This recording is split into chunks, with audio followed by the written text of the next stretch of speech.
que vamos a comenzar con la conferencia que viene a continuación, cuyo título es Fraternidad fracasada, pasaportes, visados o visados y pasaportes, y para eso contamos con la presencia de Joan Garriga. Joan Garriga, a quien tengo el gusto de conocer desde el 2003, aunque él tiene una larga trayectoria como psicólogo humanista y también, diría yo, una persona muy sensible por lo filosófico, lo trascendental, y quizás eso está en sintonía con su investigación en torno a las constelaciones familiares. Es el director del Instituto Gestalt de Barcelona, socio fundador hace más de 30 años, junto con Mireia Garde. Y bueno, yo destacaría de Joan que en todos estos años siempre ha estado, a través de su formación, muy próximo a todo lo que ha tenido que ver con, como explicaba antes, con lo trascendental, y a través de ello tuvo oportunidad de formarse, ser discípulo directo de Claudio Naranjo y realizar contribuciones muy importantes que sigue manteniendo hasta la actualidad. Tiene una larga trayectoria, una dilatada experiencia, y para mí Joan dio un salto singular a partir del 2006 con su libro ¿Dónde están las monedas?, en el sentido que a partir de entonces sucesivamente ha realizado varias publicaciones que ha ido ampliando nuestro horizonte, nos ha ido enriqueciendo en el terreno del desarrollo humano y especialmente de las constelaciones familiares. También se ha interesado dentro de estas publicaciones por el amor en la pareja, el buen amor, como él le llama, y la llave de la buena vida. Y dentro de ello yo quería destacar algo que para mí es singular en el sentido de lo que nos convoca hoy y que va a ser motivo de su conferencia, porque está en consonancia directa con la convocatoria del Congreso. Y cuando buscaba cuál era aquello que me podía identificar y que a la vez podía identificar a Joan, descubrí este texto y creo que viene a colación en todo el desarrollo de lo que vamos a tener oportunidad de escuchar. Y dice así: cuando a mediados de 2006 terminé ¿Dónde están las monedas?, el cuento de nuestros padres,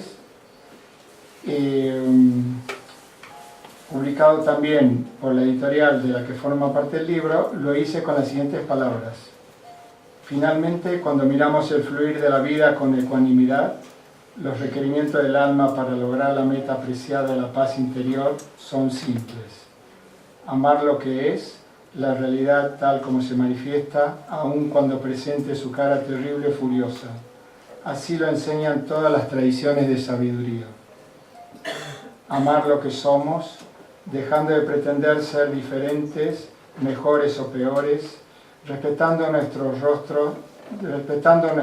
distintos rostros y los personajes que surgen según cambian los contextos, respetando nuestro cuerpo único y perfecto, respetando nuestros sentimientos tan necesarios y valiosos, sentimientos creados para ser sentidos y vividos, para dejarlos emerger y desaparecer, para dejarlos fluir, tal y como enseña la terapia Gestalt.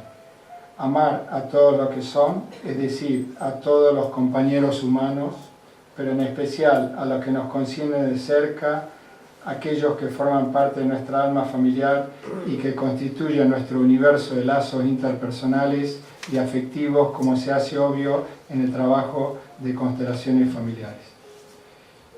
Creo que esto, a mi modo de ver, sintetiza mucho de lo que representa Joan y lo que nos va a poder compartir en esta tarde, que le doy la bienvenida.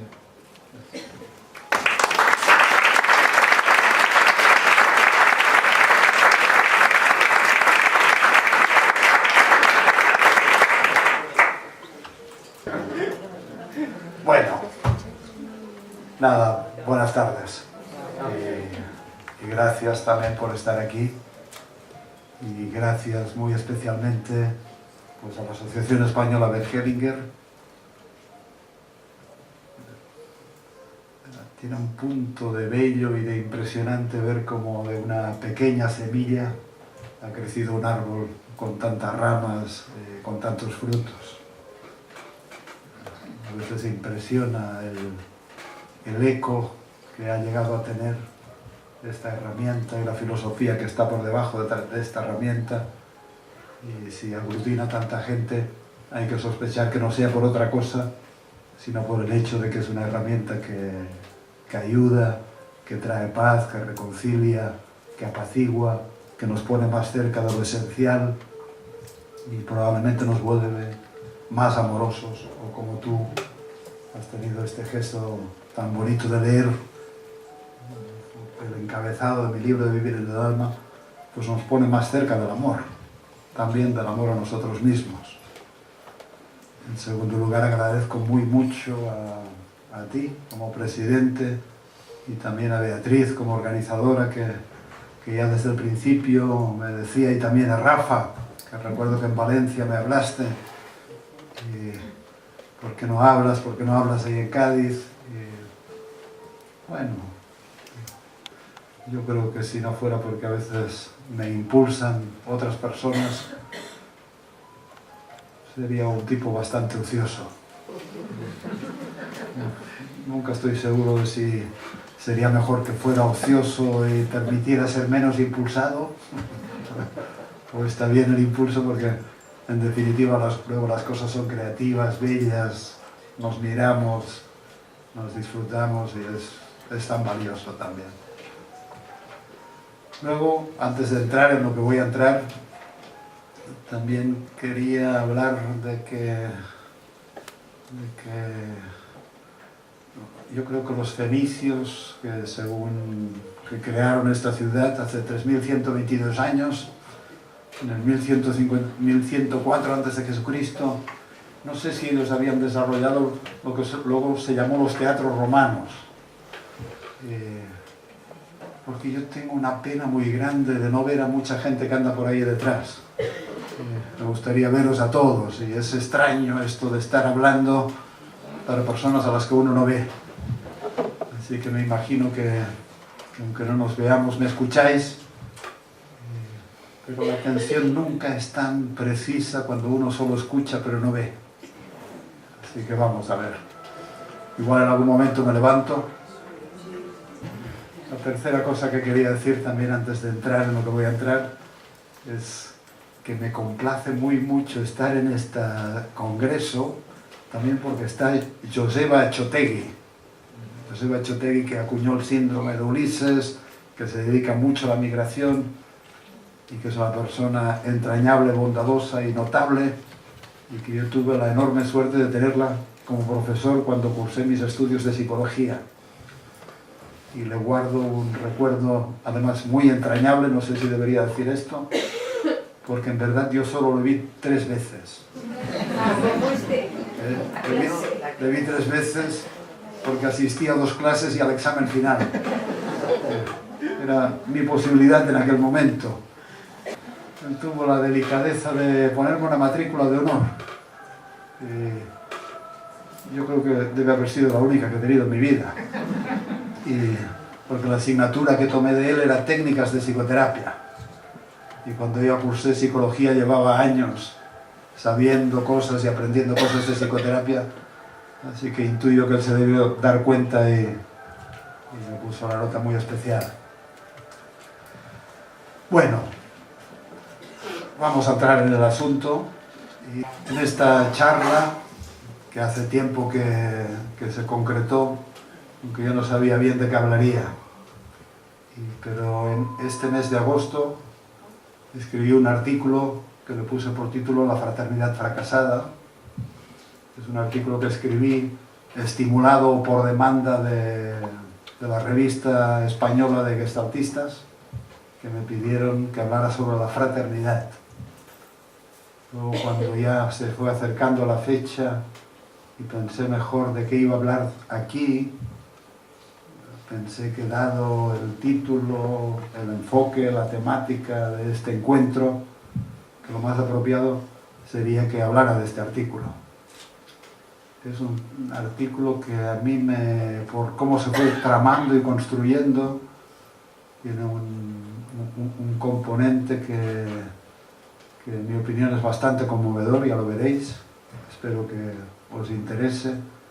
Y me había propuesto para esta ocasión también hacer algo que no sé si lo voy a lograr y nunca lo he hecho, que es leer una conferencia o leer un artículo. Nunca lo he hecho porque mi mente tiende a ponerse ebria por aquí, poética por allá, interesarse por una rama, luego volver a otra. Y en realidad esto es lo que cuando hablo en público me da comodidad, de tener esta libertad para el juego. No sé si podré aguantar y haré movimientos hacia un lado o hacia otro, pero mi deseo es leer este artículo. Creo que es interesante, por eso lo quiero hacer así también. Lo mesuré mucho, quise decir las palabras adecuadas en todo momento y para mí es algo que nutre, que es nutritivo. Y la temática, podríamos decir, de este tema es acerca de la fraternidad, pero no solo dentro de las familias, sino en un sentido más global, más social. Y lo que subyace como teoría de fondo es también nuestro gregarismo, nuestra pertenencia, como decimos en constelaciones, nuestras pasiones de pertenencia, nuestras identidades creadas a partir de las pertenencias por las cuales a veces seríamos capaces de matar o de morir, pero también cómo construir una escalera que con suerte nos lleva un poquito más allá de nuestras pequeñas pasiones de pertenencia, porque una pasión de pertenencia, el mensaje que conlleva es decirle a cualquier otro: yo pertenezco aquí y tú perteneces allá. Y si esto podría ser cierto, porque uno dice yo soy hombre y tú eres mujer, pero a veces esconde, oculta, elimina una verdad aún mayor, y es que más allá de nuestras pertenencias hay una pertenencia más grande, hay una especie de consanguineidad espiritual. Espero poder hablar, no sé, depende del tiempo que tenga, en algún momento, acerca de algo que va más allá de nuestras pasiones de pertenencia y que son lo que yo creo que Hellinger llama los movimientos del espíritu.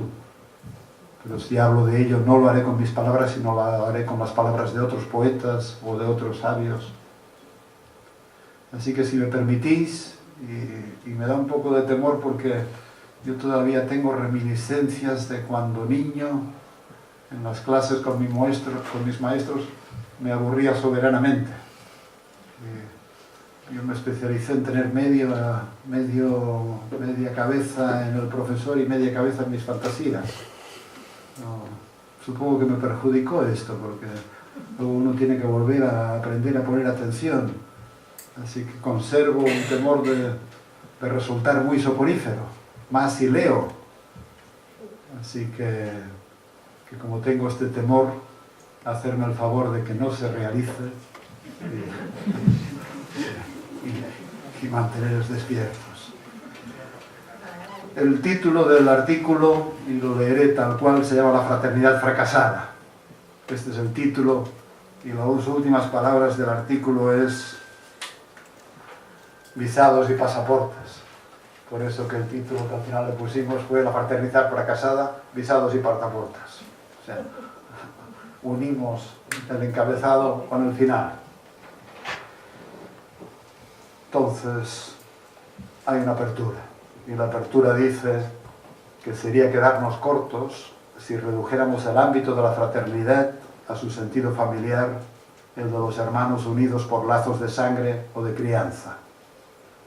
Más bien quiero, en cambio, hablar acerca de la comunidad de hermanos pertenecientes a una misma nación, patria, matria, país, tribu, etnia, religión, equipo deportivo, cultura o similares. No dejaré de enfatizar los efectos trágicos y devastadores de dichas pertenencias cuando conllevan exclusión, menoscabo, destrucción o muerte para algunos. A menudo, la pasión de pertenencia no se deja domesticar o dulcificar por los ojos amorosos, indiferenciados e infinitos del espíritu.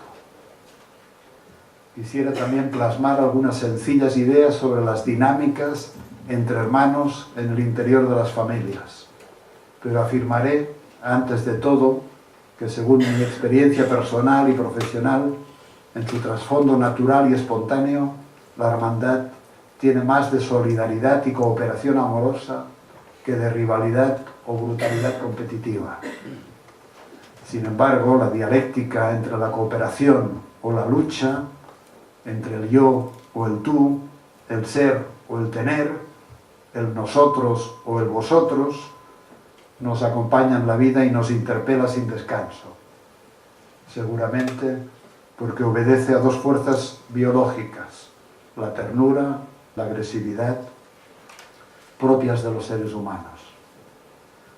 Pero las alas que nos van creciendo como respuesta a esta dialéctica son muy simples. O tratamos de desplegar en toda su magnitud las alas del amor y del espíritu en un gesto que conlleva humanidad, unidad, empatía, humildad, benevolencia y confianza, o nos anclamos en el miedo que riega nuestros días de tensión, separación, competencia y lucha. A menudo se ha comparado a los seres humanos con nuestros parientes simios, o amorosos y cooperativos bonobos, o jerárquicos y competitivos chimpancés. ¿Sabéis lo que son los bonobos? Es un simio, que es la otra cara del chimpancé. Sus dos estilos relacionales viven en nosotros a modo de actitudes atávicas. Y en cada momento debemos elegir por cuál de ellos apostar y cuál alimentar con más fuerza. Si nos remitimos a la frase de San Juan de la Cruz, en el ocaso de nuestros días seremos juzgados en el amor, no hay duda de que importará haber invertido en la paz del corazón, abonando con fuerza a nuestro bonobo interior, o reconvirtiendo la potencial violencia del chimpancé en fuerza de vida. Para los que no lo sepáis, el bonobo es un simio que es amoroso, aconflictivo y muy sexual. Resuelven sus conflictos lamiéndose mucho y dándose muchos gustos. Así que seguramente una parte de nuestra herencia viene del bonobo, que tiene que ver con la ternura, con la cooperación, pero esto convive con el chimpancé. El chimpancé es jerárquico, competitivo, territorial. El punto número 2 del artículo dice: 17 de agosto del 2017 a las 17:30 y Schiller. Me siento en el ordenador para escribir este artículo. Son aproximadamente las 17:30 horas del 17 de agosto del 2017. Estoy por teclear liberté, égalité et fraternité. Con esta referencia a la legendaria divisa de la Revolución Francesa, quería introducir el tema. Principalmente porque esta frase señala la fraternidad como un alto deseable y revolucionario valor. Mientras tanto, se deslizan fugazmente por mi cabeza algunos compases de la novena de Beethoven y las frases del himno de la alegría: y los hombres volverán a ser hermanos.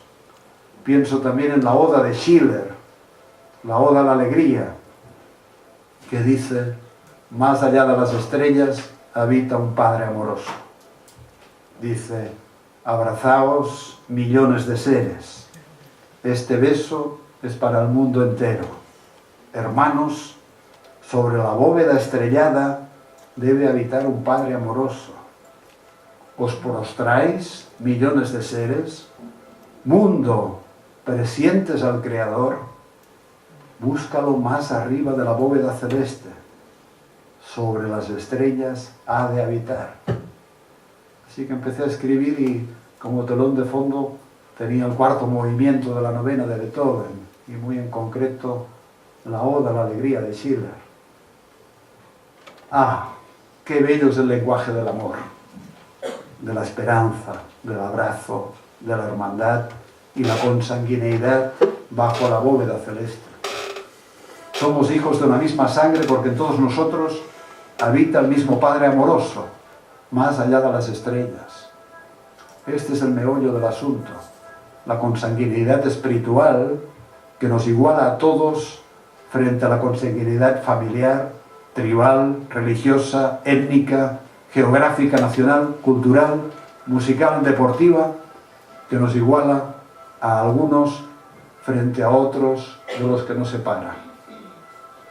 Nada nos impulsa con más fuerza que la creación de consanguinidades mundanas a las que adscribirnos y pertenecer, construyendo de este modo una narrativa identitaria, personal y social. Supongo que es obvio todo lo que digo, ¿no?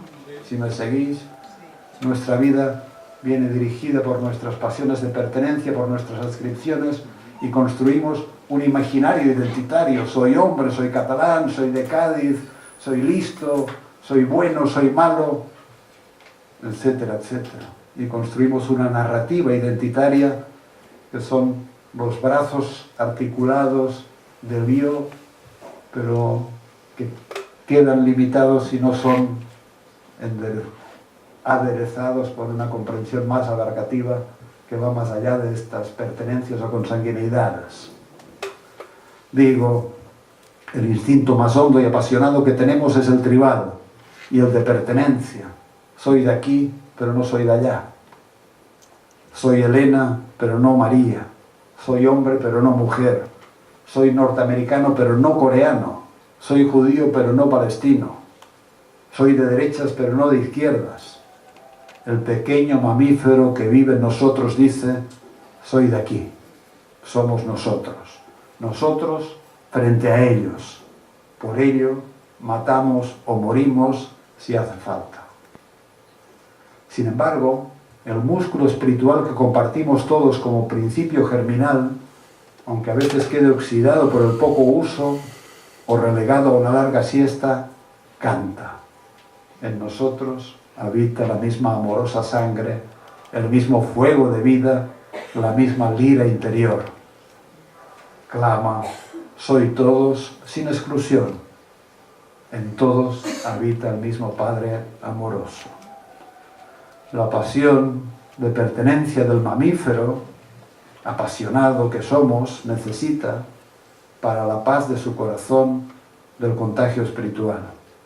Se requiere que nuestro instinto gregario y diferenciado se contamine de consanguinidad espiritual, hijos todos del mismo Padre amoroso, sin diferencias.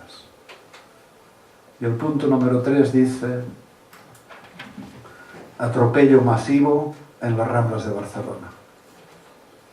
Empiezo a teclear y no viene terminado de escribir la palabra liberté, escucho la voz alarmada de un hermano que proviene del salón de la casa vacacional en la que estoy pasando unos días. Ha prendido la televisión y exclama con aprensión y sobresalto, ataque terrorista en las Ramblas de Barcelona. Lógicamente no escribo ni una palabra más. Nos abalanzamos sobre el aparato. La televisión y las noticias que llegan de Barcelona ocupan la Gestalt completa, la plena atención ahora. Miedo, incredulidad, enojo, espanto, fragilidad, preocupación por seres queridos, horror, compasión por los que están ahí y por sus familias, callados rezos para que no haya víctimas y un no sé qué difícil de determinar, preludio neotraumático o anestesia sin más, cuando no también un poco de alegría o alivio, porque uno descubre pronto que los seres queridos y los más cercanos están a salvo, si es que algo así como estar a salvo existe realmente. Solo ahora, al día siguiente, 18 de agosto, he retomado y estoy escribiendo. Entonces, fraternidad, me digo, una mierda, me contesto, enojado. Lo consanguíneo tribal y mamífero ha ganado la partida una vez más a lo consanguíneo espiritual. Algunos yoes se han olvidado de que son túes, gravemente. ¿Dónde se ha traspapelado este Padre amoroso de todos? ¿Nos hemos vuelto sordos al himno alegre de la hermandad? ¿No es esta la enfermedad general del patriarcado? El yo frente al tú, el nosotros frente al vosotros. El Padre de todos parece estar echándose una siesta o haberse quedado sordo. Triste destino el de las víctimas inocentes que paseaban por las ramblas, quizá alegres, y triste y doloroso destino el de los que matan, víctimas también ellos de injusticias y quebrantos. Seguramente no haya mayor mal que la excesiva fe en el yo, en el nosotros, como centro del universo. Se le suele llamar orgullo, enfermiza vanagloria, maléfica arrogancia. Infringe la comprensión que San Agustín formuló de esta manera: Dios es más yo que yo mismo. Afinar y afirmar la propia voz en el mundo y hacer crecer el yo es necesario, diría cualquier terapeuta, y concordaríamos fácilmente con él. Al mismo tiempo, un yo bañado en sabiduría, que busca la paz de su corazón, es capaz de reconocer al tú como uno y el mismo. Crecimiento personal a partir de un punto debería de ser menos yo y más tú, o mayor predisposición a incorporar como propio lo ajeno. No hablo de tragar, no hablo de introyectar toxinas y absurdos deberías, no hablo de someterse a autoridades externas, hablo de la grandeza del corazón capaz de reconocerse en todas las partes, en la mariposa y en el tiburón, en la víctima y también en el agresor. Un corazón que sabe serlo todo por encima de la estrecha narrativa identitaria. Lo contrario de la xenofobia, lo contrario de la xenofobia o rechazo a lo extraño y al otro, es el amor a lo extraño y a lo diferente. El punto número 4 dice: yo soy racista y xenófobo. Y diría que tú también. Tal vez convenga reconocer la propia xenofobia para gobernarla, en lugar de pretender ideológicamente que no habita en nosotros. El hilo de mi discurso va siendo la dialéctica entre el pequeño yo, gregario y apasionado en sus pertenencias a grupos y con sus identidades, y el sabor del espíritu que va más allá de la pequeña tribu y engrandece nuestro corazón. Conviene lograr que uno en su desarrollo y maduración pueda llegar a sentir: soy de aquí y soy de todas partes, y sobre todo y muy especialmente soy. Pero asumamos una verdad: somos racistas y xenófobos. Quizá no desde un punto de vista ideológico, muy pocos se definirían como tales. Yo tampoco. Ideológicamente no me definiría como xenófobo. Pero si uno se mete en sus vísceras, en su hígado, en su vientre, en sus tramas emocionales primarias y ocultas, puede que encuentre mucho miedo o la sensación de ser mejor o peor que otras personas, y que sienta tal vez que daría pedradas los que se visualizan del otro bando, cuando no los exterminaría para poder vivir en la ilusión de la paz. Cuando hablo de esto, yo creo que hay que imaginar el mundo también, hay que imaginar los países, hay que imaginar los gobiernos. Hay gente que todavía fabrica la ilusión de la paz en el exterminio de lo diferente. Ya sabemos que nuestra ideología va por un lado y las tripas por otro. No está mal que nuestras ideas sean inclusivas con los diferentes. Bien, aplausos, vítores. Y estén dirigidas por un pensamiento empático y amoroso. Pero veamos también la verdad de nuestras tripas y de nuestros temores más arraigados. ¿No es acaso más importante un gramo de experiencia veraz que 1000 kilos de ideología, muchas veces barata y decorada con intereses propios? Porque la verdad sentida, la podemos manejar. Reconocer ser racista es el primer movimiento que necesitamos para no serlo tanto. Reconocer las pasiones e identificaciones propias es lo que nos hace falta para superarlas, para relativizarlas, para elevar nuestro corazón a lo ajeno y extraño y extranjero. Sonriamos con humor a nuestras filias y a nuestras fobias, de manera que se disipe la seriedad con las que nos las tomamos. El problema no es ser racista y xenófobo, porque lo somos. El problema es no saber que uno lo es y no manejarlo en la dirección de la consanguinidad espiritual y la paz. El pecador que mira la cara a sus pecados quizás se acerca mejor a la virtud que quien se proclama inútilmente inocente. Esto ya lo sabemos. Son conceptos muy básicos de las constelaciones también. En fin, son ideas sistémicas, gestálticas, humanistas, existenciales, que solamente repito.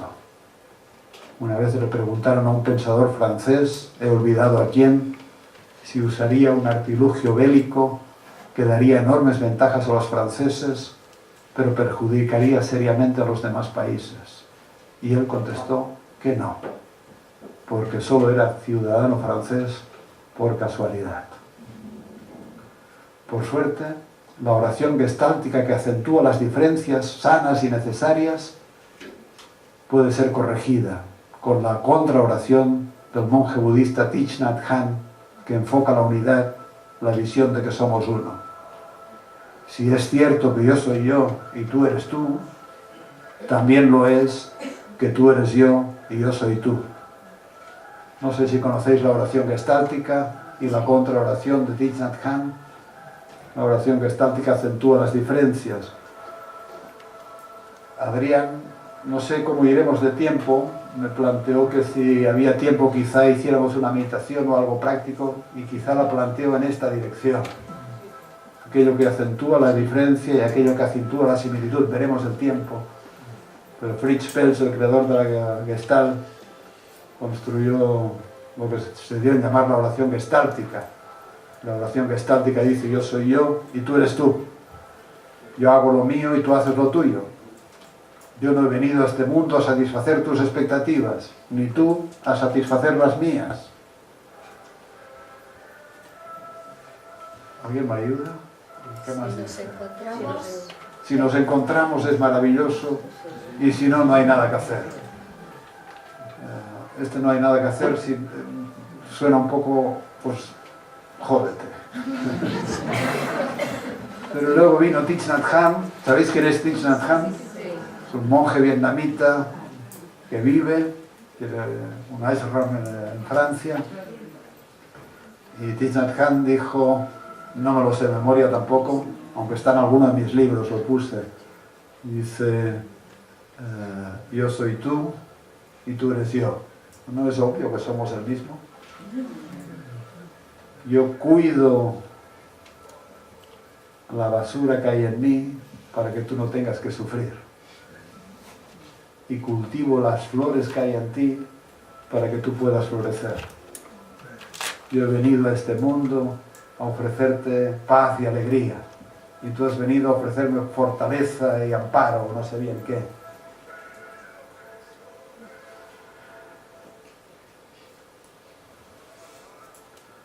El punto número 5 dice... ¿Me podéis seguir? ¿Habéis entrado en sopor? Que levante la mano el que entró en sopor. vamos a golpearlo. Somos hermanos, no nos podemos permitir. El punto número 5 es la fraternité fracasada. Entonces digo, en su precioso libro, La revolución de la fraternidad, Paloma Rosado, es una periodista de Madrid, relata que de la divisa revolucionaria con sus 3 altos ideales, la fraternidad se ha quedado en la cuneta, prácticamente olvidada. Se ha luchado por la libertad y tenemos derecho a voto, así como una cierta libertad de expresión y de emprendimiento. Se ha luchado por la igualdad y de nuevo a cada persona le corresponde un voto, así como ciertos derechos sociales y jurídicos. Sin embargo, es esta una época en la que muchos han abierto ya los ojos al fracaso de esta libertad y de esta igualdad que disfraza su fraudulencia bajo el manto de la democracia liberal, del lenguaje políticamente correcto y de la legalidad constitucional. No existe libertad ni igualdad real. La dictadura de hoy no es la de la fuerza, sino la del dinero, la opresión sutil y el uso de la información. Todo envasado en tanta politez y decoro que encubre y casi legaliza el abuso. Nuestra desigualdad de hoy no está en el voto, sino en la riqueza, la cultura y el conocimiento. Además, son muchos, no todos, los que enfermos del corazón buscan en el poder político democrático una tapadera para su desierto interior y su hambre de amor, con su consiguiente voracidad emocional. Convertidos en políticos, sucumben a las fáciles tentaciones del poder, la riqueza y el afán de notoriedad. Vamos mal, nada nuevo bajo el sol. Así pues, la fraternité sigue siendo la gran asignatura pendiente. Ser todos hermanos constituye un oscuro y flagrante olvido. Quizá haya llegado el tiempo de repensar incluso la democracia, que encubre su rampante insipidez con la ilusión del voto y otras lindezas legales, para buscar alternativas verdaderamente fraternas e incluso espirituales. Digo esto consciente de que escribo cosas que merecerían una mayor argumentación. Es una pequeña incursión que trasciende el lenguaje estrictamente psicológico y se adentra un poco en un mundo más social. Pero me gusta pensar, aún hoy, cuando todas las utopías parecen haber desaparecido de la historia, me gusta pensar en términos tan fracasados como el lema 68ista, la imaginación al poder, que hoy cambiaría por otro aún más cargado de utopía, el espíritu al poder, o la sabiduría al poder en versión más laica. ¿Cuánto se echa de menos, cuánto se echa en falta la bondad de un Dalai Lama, o el temple y la serenidad de un Nelson Mandela, o el desapego material de un José Mujica? Todos ellos forjados en la adversidad y la persecución, que parecen las amargas medicinas capaces a veces, solo a veces, de adelgazar los argumentos del ego y hacer que florezca el espíritu. El punto número 6 dice: las cosas empiezan mal por culpa de un falso Dios narcisista y caprichoso. El mítico relato bíblico del Génesis determina la caída y la expulsión del paraíso de Adán y Eva, simbólicamente los primeros padres, lo cual significa pasar de vivir en la vida vivida a vivir en la vida pensada, saltar del celestial presente al diabólico pasado o futuro, extraviar el aliento del espíritu espontáneo para sustituirlo por la voz del yo personal. La caída es hacia el ego, de manera que el ser entra en letargo. Pero a continuación las cosas van de mal en peor, siguen a garrotazos, podríamos decir. Los primeros míticos hermanos, los hijos de Adán y Eva, Caín y Abel, incurren en violencia y fratricidio. Caín mata a Abel. Aún recuerdo cuando de niño leía este pasaje bíblico que me producía sensaciones extrañísimas, como si algo así no pudiera ser real. En los albores de uno de nuestros mitos culturales dominantes, fraternidad es fratricidio por obra de este Dios que tiene tan poco de divino y solo refleja la expresión caprichosa y furiosa de las peores imágenes humanas. Dios quiere sangre. Y Abel, al ser pastor, le ofrenda sacrificios animales. Caín es un mero agricultor y solo le puede ofrendar vegetales. Este justiciero y estúpido ser supremo premia a Abel por encima de Caín. Y Caín, tomado por sentimientos vergonzosos e indignos, presa de los celos, la injusticia y el desamor, mata a Abel. ¿Quién entiende eso?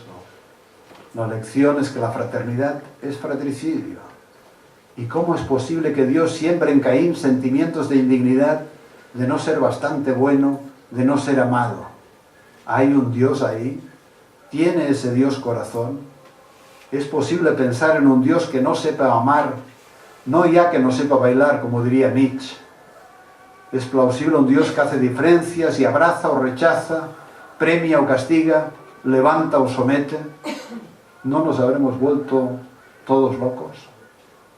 El desamor desemboca en violencia.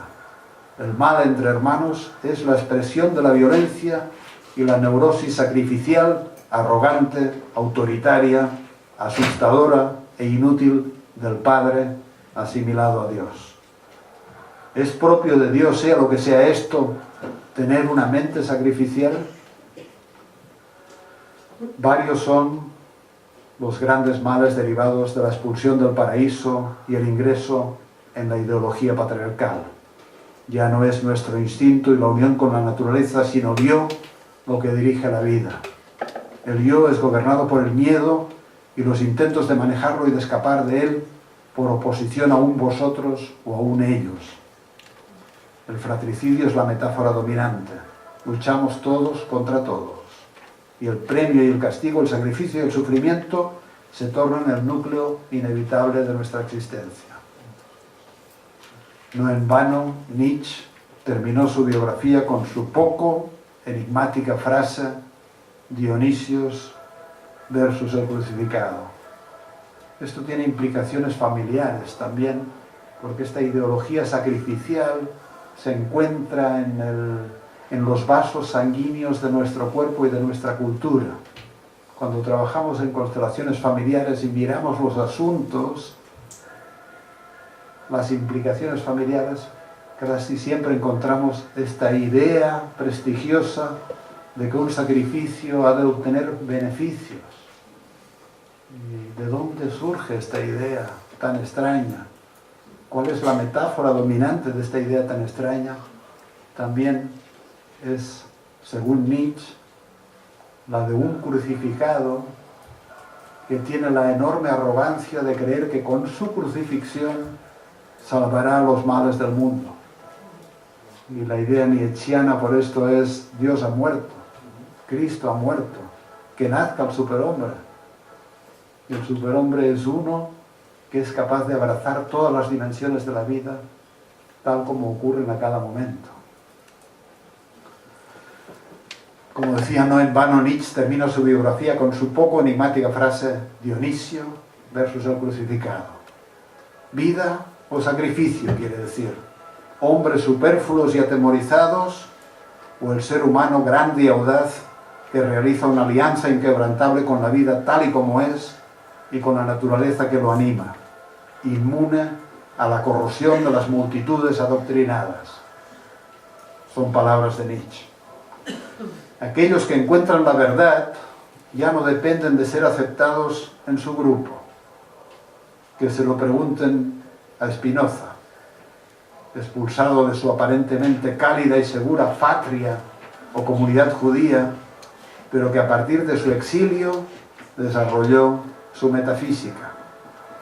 Aquellos que escuchan las melodías del frondoso árbol de la vida, rico en instrumentos musicales, empiezan a vivir fuera de las tablas de la ley y cantan y aman. Expulsión del ser como morada natural, caída en el yo, olvido de la unidad de todos los seres, alienación de la naturaleza, pensamiento en lugar de espontaneidad, mente temorosa y sacrificial, violencia y asesinatos, lucha de los unos con los otros, explotación, dolor y esfuerzo, olvido de la sacralidad natural de todas las cosas, todo ello configura el paisaje de la mente patriarcal. La semilla del mal, según el inspirado y lúcido diagnóstico de Claudio Naranjo. Fraternidad, pues, no. Se interponen una caterva de falsos dioses, de quiméricas y extravagantes imágenes de Dios. Punto número 7. Hay cosas encerradas detrás de los muros que no pueden cambiar porque nadie las escucha.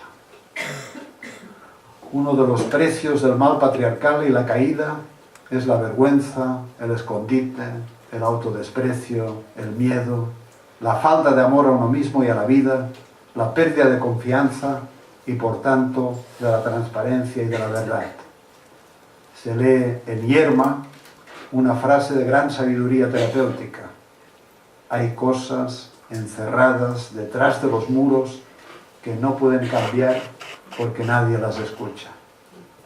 Violencia, muerte, traición, desamparo, guerra, explotación, abuso, pobreza, componen los grandes asuntos de la tragedia humana y rellenan el viaje de la vida con tramos inquietantes, angustiosos, al límite del precipicio y la dignidad existencial. Hechos que quedan muchas veces en habitaciones cerradas con llave de las moradas familiares, o en nuestros inconfesables secretos biográficos, arrinconados en criptas de nuestro cuerpo. Pero nos salva lo que puede ser compartido y encontrar comprensión y un abrazo común. Nos cura lo que al ser abierto encuentra oídos y amor ajeno, no lo que nadie escucha. Pero qué decir, por ejemplo, cuando un país o comunidad unida por un destino e identificación común es asolado por una guerra civil que enfrenta hermanos contra hermanos en un sentido nacional, pero muchas veces también en un sentido sanguíneo y real. Así ocurrió en la Guerra Civil Española. Por temor, por vergüenza, por protección de los posteriores, los implicados en los frentes sobrellevan una cantidad enorme de miedo, de horror, que queda enquistada traumáticamente en las venas de los supervivientes, que callan, se disocian, se endurecen, se deprimen o construyen narrativas que les permitan sobrevivir y apartarse un poco de la devastación en el alma que les inunda. ¿Quién escucha las voces de las víctimas? ¿Quién escucha las voces de los victimarios que no dejan de ser otra clase de víctimas envueltas en un destino brutal, a menudo no elegido en lo personal? La violencia y la muerte parten el alma y dejan un eco en el corazón de las familias que persiste trémulo por varias generaciones. Si alguien aprieta el gatillo contra el hermano del otro frente, si quien aprieta el gatillo contra el hermano del otro frente supiera al menos que en este acto determina parte del destino de sus descendientes. Si quien recibe la bala en el pecho pudiera liberar a sus sucesores del dolor de tan terrible final y de sus consecuencias, pero en general no pueden. Las guerras, al igual que todo lo demás, bendiciones y logros, o maldiciones y quiebras en la historia familiar, se insertan en el callado flujo sanguíneo de las familias y los pueblos por generaciones, asolando la salud y el bienestar de muchos completamente inocentes. Son cosas encerradas detrás o dentro de los muros que no pueden cambiar porque nadie las escucha y configuran el paisaje de la vergüenza humana. El punto número 8 es el furioso Luis y sus raíces fratricidas. Pongo un ejemplo del trabajo. Luis sufre de una gran furia.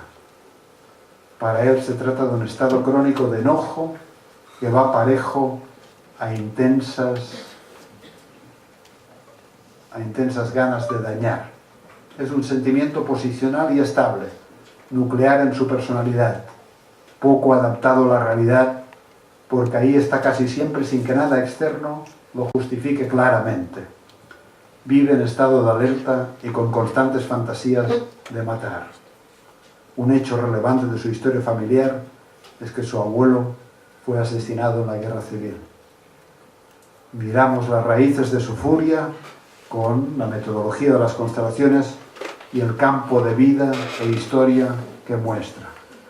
Su abuelo yace en el suelo y su asesino permanece de pie.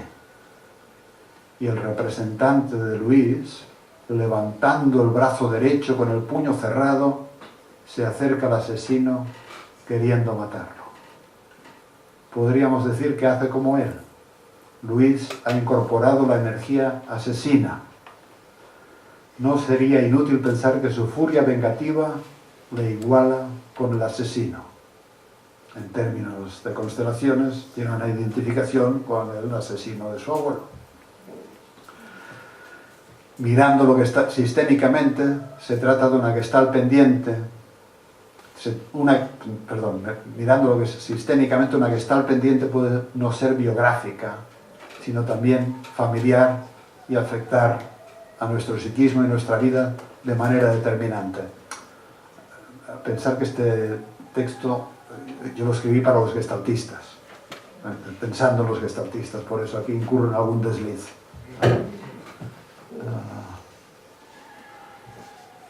¿Cuántos asuntos clave? Porque un gestaltista, no siempre, pero hay muchos que no piensan tanto en términos transgeneracionales o transbiográficos, que piensan más en términos biográficos, aunque hay mucha apertura después del contagio que muchos gestaltistas han vivido con las constelaciones también. ¿Cuántos asuntos clave no se resolvieron en el pasado de nuestra familia? ¿Cuántos hechos trascendentales fueron relegados a la tierra del deseado olvido? Baste como muestra una observación que vengo haciendo que nunca deja de sorprenderme y que me gustaría contrastar con otros terapeutas. Cuando en la familia hay o ha habido psicosis o esquizofrenia en alguno de sus miembros, casi siempre suelo preguntar por los contenidos delirantes o locos. Y muchas veces se pone en evidencia que la locura es solo un desplazamiento en el tiempo y en el espacio. Es decir, un eco actual de lo que fue y permanece como asunto pendiente, no mirado ni integrado por el sistema familiar y las personas implicadas. En muchas ocasiones se puede rastrear que lo que hoy es delirio tuvo sentido hace 10, 50, 70 o 100 años, vivido tal vez por un padre o un tío o un abuelo u otro familiar. Si alguien delira que es perseguido, lo quieren matar, es útil investigar quién fue perseguido en la familia con anterioridad. Y se suele encontrar. Si alguien delira que está embarazada de Dios, conviene investigar acerca de secretos sexuales en la familia. Si alguien desvaría acerca de que quieren violarla y que hay niños perdidos, ¿será que ha habido bebés que fueron entregados? ¿Será quizá porque fueron el fruto de una violación o de una relación extramatrimonial? Lo que es loco hoy pudo ser una realidad hace un tiempo. ¿Qué pasó? ¿Qué partió el alma? ¿De quién? ¿Cuándo? ¿Dónde? Recordemos, hay cosas que no se pueden solucionar porque hay voces encerradas en las paredes que nadie escucha. En su magma profundo, Luis está tomado por un movimiento de querer matar al asesino de su abuelo, con lo cual interioriza esta energía asesina. Esta es su dinámica inconsciente. O al menos trazamos dicha hipótesis como forma de explicar y entender lo que le sucede. Algo terrible que ocurrió hace muchos años, tantos que ni siquiera había nacido Luis y su madre era una niña pequeña, mantiene vivo su eco.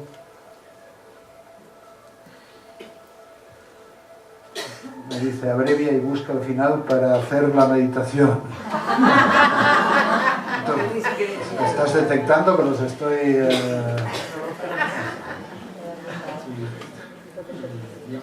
Tengo la sensación de que llevamos un rato largo, escuchando y que igual nos ayuda a poder centrarnos. Por lo menos la sensación que llevo sintiendo yo aquí en la compañía con él, por eso le comparto esto. Y él lo hace público.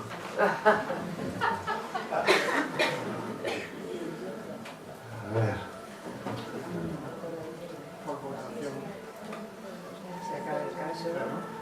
Bueno, me voy a saltar tramos. Una pregunta muy relevante para la terapia y para la sociedad sería ¿cómo lograr la paz y la reconciliación después de las guerras y conflictos fratricidas? ¿Es posible al menos? ¿Cómo se curan los traumas de la violencia? Y no solo de la guerra, sino del día a día, del abuso sexual, de la explotación y el menoscabo, del maltrato en las familias y en las relaciones, del trauma, del desamor, del abandono, la humillación. En ello nos jugamos la salud mental de una comunidad. ¿Cómo nos reconocemos hermanos de nuevo? Dejemos que las voces encerradas en las paredes puedan ser escuchadas, sentidas, acariciadas, amadas, lloradas, abrazadas. Sentémonos juntos para ello. Logremos que el pasado no sea perturbado por nuestro presente. A ver, el punto número 9, me iré cortando espacios, aunque yo creo que hay tiempo para todo. Es la hermandad dañada en las familias. Aquí entro más ya en el aspecto familiar. Digo, una de las mayores, explosiva pero poco ruidosa guerra que se libra todos los días se despacha en el campo de batalla familiar, en el interior de estas murallas que guardan tantos secretos, especialmente la guerra de hombres contra mujeres y de mujeres contra hombres, sobre todo en la pareja de los padres. Lo que ocasiona más víctimas es la del padre con la madre y viceversa. Una porción enorme del sufrimiento de los hijos en las familias viene de la relación hiriente, irrespetuosa y violenta que experimentan o incluso exhiben los padres entre sí. Ante esto, el hijo está inevitablemente condenado, sufriente y perdido. Introyectará la atmósfera belicosa e infeliz que ve y hará malabares interiores para seguir queriendo a ambos padres de alguna manera. Me salto un párrafo. Cuando hay respeto y cooperación entre los padres, es rara la posición de conflictos serios entre hermanos. Prevalecen y el amor y el respeto como un reflejo del modelo respetuoso y amoroso de relación entre los padres. A menudo, conflictos graves entre hermanos reproducen guerras y disputas graves entre los padres. La ecuación es simple. Algunos hermanos toman el bando de uno y otros el otro bando. Y luchan y litigan con la mayor de las presiones. Es este Dios en la forma de los padres. Entonces el amor cooperativo fraternal puede tornarse en odio competitivo. Apenas advierten que luchan y odian en nombre de sus padres. Luego hablo un poco del complejo de Edipo diciendo que yo nunca me he creído el complejo de Edipo, nunca me pareció que sea universal. Me parece que el complejo de Edipo se fomenta cuando hay triangulaciones y disfunciones en los propios padres, pero que no es algo que está en la biología. Luego hablo más de conflictos entre hermanos cuando tienen que ver con herencias o cuando tienen que ver con lo que en constelaciones familiares podríamos llamar la mala contabilidad de los padres respecto a los hijos. Y la mala contabilidad para los entendidos significa que algunos son excluidos o abortados. Incluso ha llegado a haber conflictos graves entre hermanos que tienen que ver con que uno de los hermanos está identificado con la criatura que fue abortada y siente poco derecho a la vida o un cierto victimismo, pero otro hermano está identificado con la parte interna de la madre que hizo este aborto. Entonces los hermanos luchan y litigan en una especie de persecución que es incomprensible si no se mira desde un lugar más energético.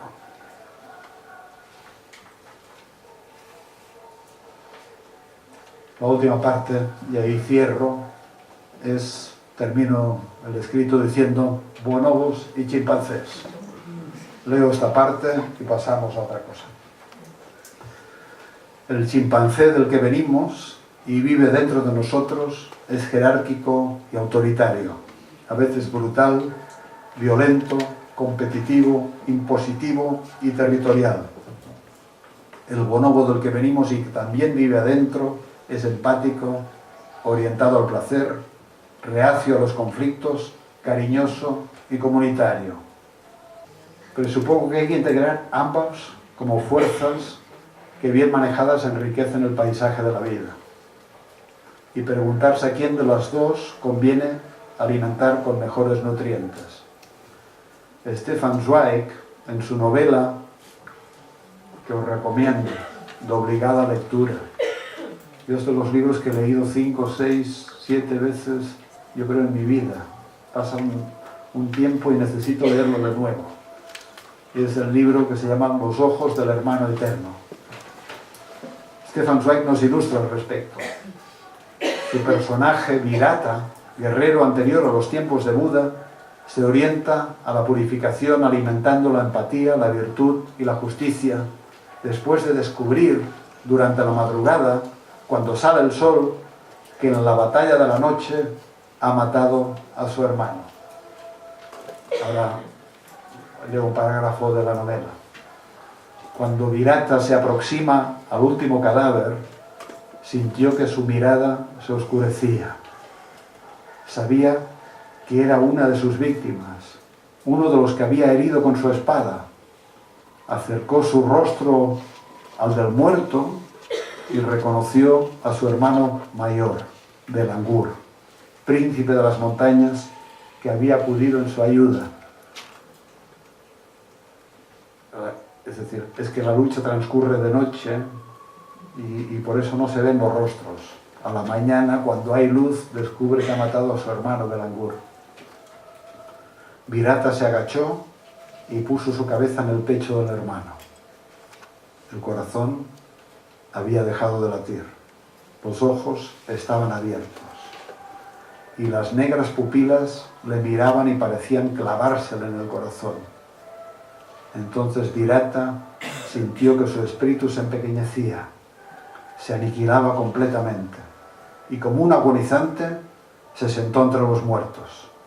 Las negras pupilas de aquel hermano, que había nacido de su madre antes que él, continuaban mirándole fijamente y parecían acusarle. El resto de la vida de Virata será una práctica experiencial del yo soy tú y tú eres yo.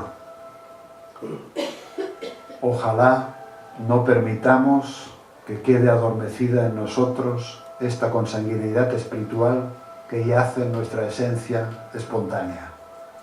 Ojalá estemos atentos a la hermandad esencial de todos, con respeto para el camino propio de cada quien. Lloremos juntos el dolor de los conflictos y a todas sus víctimas, para que no tengan que perpetuarse. Convirtamos el tú eres yo y yo soy tú en el mantra que no cesa de sonar dentro de nosotros. Miremos a este hermano eterno que nos observa en los ojos de cada víctima que dejamos a nuestro paso para mantener blando nuestro corazón. Y si podemos, permitamos que el árbol de la vida, rebosante de instrumentos musicales, convierta la vida en una sinfonía común más allá de visados y pasaportes.